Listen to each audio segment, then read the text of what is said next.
Is the U.S. Constitution broken?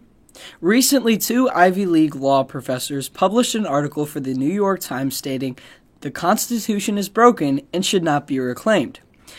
The article claims the following: struggling over the Constitution has proved a dead end. The real need is not to reclaim the Constitution, as many would have it, but instead to reclaim America from constitutionalism. We should be alarmed when anti-American activists such as these professors make claims that we should save ourselves from constitutionalism, or simply put, save ourselves from any standard rested on principle or absolute truth. After all, if we didn't have a higher law built on rules and values that are higher than ourselves, we would be left with anarchy and lawlessness. But unfortunately, this is exactly what some would like. The article continues by stating, starting with a text that is famously undemocratic, progressives are forced to navigate hardwired features, like the Electoral College and the Senate, designed as impediments to redistributive change.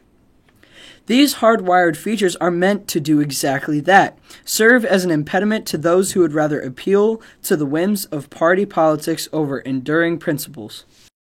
But the authors continue saying, but constitutions, especially the broken one we have now, inevitably orient us to the past and misdirect the present into a dispute over what people agreed on once upon a time, not on what the present and future demand for and from those who live now.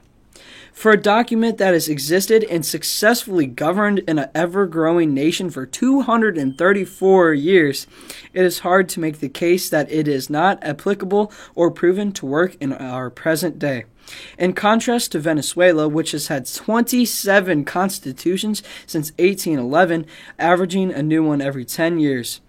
The Constitution is 234 years old, and it is proven and it works. Furthermore, the authors state, in a second stage, though, Americans can learn simply to do politics through ordinary statute rather than staging constant wars over who controls the heavy weaponry of constitutional law from the past.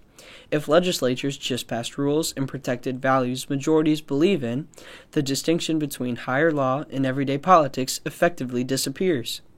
James Madison said in Federalist 10, if a faction, i.e. dissenting group, consists of less than a majority, relief is supplied by the Republican principle, which enables the majority to defeat its sinister views by regular vote. It may clog the administration, it may convulse the society, but it will be unable to execute and mask its violence under the forms of the Constitution. The Constitution, while perhaps in some perspectives makes progress slow and laborious, actually is the successful fruit that the founders intended, to serve as a safeguard against those who would wish to fundamentally change America. The authors conclude by saying, it's difficult to find a constitutional basis for abortion or labor unions in a document written by largely affluent men more than 2 centuries ago. It would be far better if liberal legislators could simply make a case for abortion and labor rights on their own merits without having to bother with the Constitution. This might be the most candid and alarming statement from this piece. Progressives want to recreate America in their own image, substantiated by human reasoning rather than abiding by never-ending, enduring principles. The whims of the majority are ever-changing and act as a threat to individual liberty.